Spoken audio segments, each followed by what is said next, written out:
इथे फक्त दागिने नाही तर पिढ्यानपिढ्यांचा विश्वास मिळतो. परंपरेची झळाळी आणि विश्वासाची खात्री. कैलास अडगावकर ज्वेलर्स, दत्त मंदिर बस स्टॉप, नाशिक रोड.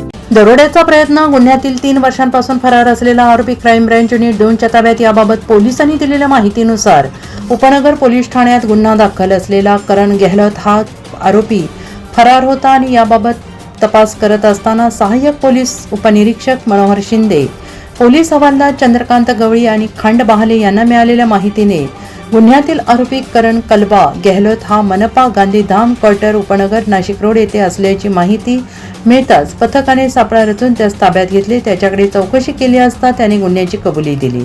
पुढील तपास उपनगर पोलीस ठाण्याचे पोलीस करत आहे. सदरची कामगिरी पोलीस आयुक्त संदीप कर्णिक, पोलीस उपायुक्त किरण कुमार चव्हाण, सहाय्यक पोलीस आयुक्त संदीप मिटके यांच्या मार्गदर्शनाखाली क्राईम ब्रँच युनिट 2 सहाय्यक पोलीस निरीक्षक हेमंत तोडकर, समाधान हिरे, सहाय्यक पोलीस उपनिरीक्षक मनोहर शिंदे, पोलीस हवालदार नंदकुमार नांदोडीकर, चंद्रकांत गवळी, वाल्मिक चव्हाण, पोलीस अंमलदार महेश खंड बहाले, प्रवीण वानखेडे आदींनी ही कारवाई केलेली आहे.